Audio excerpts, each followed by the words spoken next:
নমস্কার বন্ধুরা, garden technician উজ্জ্বল চ্যানেলে আপনাদেরকে স্বাগত জানাই। আজকে আপনাদের সাথে আলোচনা করব ঝাউ গাছের পরিচর্যা আপনারা কিভাবে করবেন, তার সমস্ত কিছু এই ভিডিওর মাধ্যমে আপনাদেরকে জানাবো। তাহলে ভিডিওটি আপনারা শেষ অবধি দেখতে থাকুন, স্কিপ না করে। এবং আপনারা যদি আমার চ্যানেলে নতুন হয়ে থাকেন, অবশ্যই চ্যানেলটি সাবস্ক্রাইব করে বেল আইকনটি ক্লিক করে রাখুন, যাতে পরবর্তী ভিডিও পোস্ট করার সঙ্গে সঙ্গে আপনাদের কাছে পৌঁছে যায়। চলুন তাহলে শুরু করা যায়। এই যে ঝাউ গাছগুলি দেখছেন, এইগুলি অনেকে থুজা নামেও চেনে। এইগুলি বেশিরভাগ ক্ষেত্রে সৌন্দর্য ও শৌখিনতার জন্য সবাই লাগায়। এবার এই গাছ যদি আপনি বাড়িতে লাগান, তাহলে এর পরিচর্যা আপনারা কিভাবে করবেন। প্রথমেই আপনাদের কয়েকটা জিনিস বলে রাখি। এই গাছ লাগাতে গেলে আপনাদেরকে মাটি এবং টবে লাগাতে গেলে টব, স্থান, জল, সার এবং কাটিং, প্রোপোগেশন, কীটনাশক কি ব্যবহার করবেন, এই সমস্তই কিছু এই ভিডিওর মাধ্যমে আজ আলোচনা করব। তাহলে প্রথমেই যেই জিনিসটা আমরা কথা বলবো সেটা হচ্ছে মাটি। এই গাছ লাগাতে গেলে আপনাদেরকে দোআঁশ মাটি এবং ভালো উর্বর মাটি এবং জল ধারণ ক্ষমতা ভালো সেরকম ধরনের মাটি নিতে হবে। এবং আপনি যদি টবে লাগান, সেক্ষেত্রে আপনাকে মাথায় রাখতে হবে ড্রেনেজ হোলটা আপনাকে ভালো করে নিতে হবে। সেগুলো হয়তো আপনারা নিশ্চয়ই জানেন কিভাবে করবেন।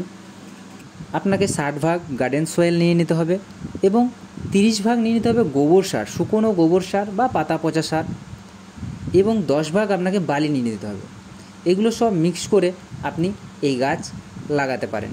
এবং মাটিতে আপনি যদি লাগান, সেক্ষেত্রে আপনাকে গর্ত করার পর মাটির তলায় কিছুটা ভার্মি কম্পোস্ট বা গোবর সার দিয়ে আপনি লাগাতে পারেন। এবার বলবো টব। আপনি কোন টবে এই গাছ লাগাবেন। যদি আপনি বাড়িতে লাগান, আমি বলবো একটু বড় ধরনের টবেই এই গাছ লাগানো ভালো। এবার বলবো স্থান। আপনারা এই গাছটি কোন জায়গায় রাখবেন। যদি আপনি মাটির মধ্যে লাগান, তাহলে আপনি যদি ফুল সানলাইটও লাগান, কোনো সমস্যা নেই। ভিডিওর মধ্যে আপনারা যে গাছগুলি দেখছেন, সেগুলি দেখতেই পাচ্ছেন কত সুন্দর গাছগুলি, কিন্তু এইগুলি সব ফুল সানলাইটে লাগানো আছে। এবং আপনারা যদি টবের মধ্যে লাগান, তাহলে আপনারা ফুল সানলাইটে রাখলেও কোনো সমস্যা নেই। গ্রীষ্মকালে প্রচুর গরমের সময় আপনাকে ঠিকমতো জল দিতে হবে। যদি আপনি ঠিকমতো জল না দিতে পারেন, তাহলে গাছের পাতা ব্রাউন হয়ে যাওয়ার সম্ভাবনা থাকে। এবার বলবো এই গাছে জল কতটা দেবেন। আপনি যদি এই গাছ টবে লাগিয়ে থাকেন, তাহলে এই গাছের মাটি শুকোতে দেওয়া চলবে না। সপ্তাহে 2 থেকে 3 বার আপনারা জল দিতে পারেন। তবে গ্রীষ্মকালে জলের পরিমাণটি একটু বাড়াতে হবে। এবং মাটিতে যদি লাগান এবং যদি ছোট গাছ হয়, সবসময় আপনারা খেয়াল রাখবেন ছোট গাছে একটু জল কম দিতে হবে। এবং বড় গাছে আপনারা রেগুলার জল দিলেও কোনো সমস্যা নেই। তবে বড় গাছ হলেও আপনারা সপ্তাহে 2 থেকে 3 দিন জল দেবেন এবং বেশি জলের প্রয়োজন হয় না। এবার বলবো এই গাছে আপনারা কোন সার ব্যবহার করবেন। আপনারা এই গাছে মাসে একবার শুকনো গোবর সার বা ভার্মি কম্পোস্ট, এর সাথে এনপিকে বা পটাশ এবং বন্ডাস এইগুলো মিশিয়ে আপনারা এই গাছে ব্যবহার করতে পারেন। যদি আপনি মাটিতে লাগান, তাহলে আপনারা 1 থেকে 2 মুঠো দিতে পারেন, এবং টবে লাগান তাহলে আপনারা 1 মুঠো দিতে পারেন। এই সার গাছের গোড়ায় দেওয়ার পর আপনারা ভালো করে মাটিটা কুড়ে নেবেন, তারপর জল দিয়ে দেবেন। আপনাদেরকে খেয়াল রাখতে হবে এই সার শীতকালে দিয়ে কোনো লাভ নেই। এই সার শীতকালে দেবেন না। শীতকালে এই গাছ কাটিংও করবেন না। বাকি আপনারা যে কোনো টাইম এই গাছ কাটাই ছাঁটাই করতে পারেন।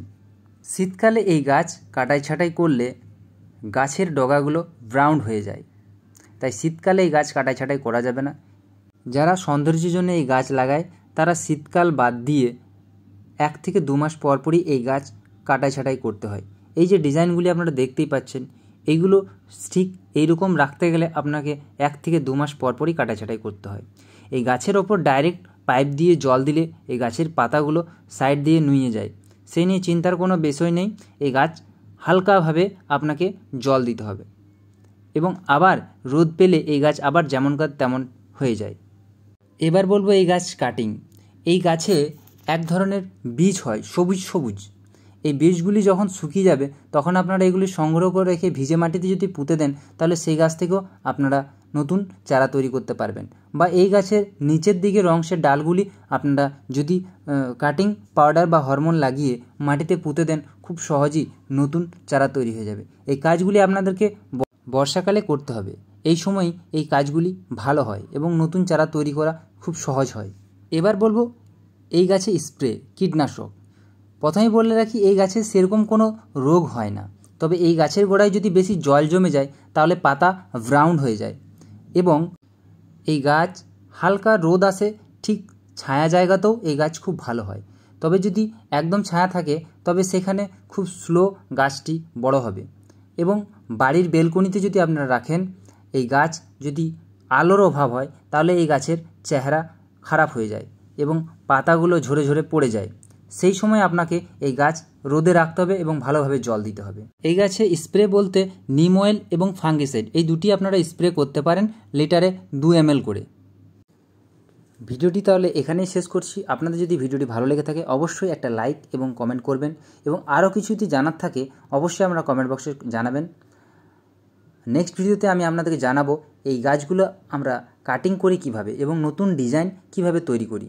সেগুলো দেখার জন্য অবশ্যই আপনাদেরকে চ্যানেলটি সাবস্ক্রাইব করে রাখতে হবেন পরবর্তী ভিডিও দেখার জন্য। ধন্যবাদ, ভালো থাকবেন।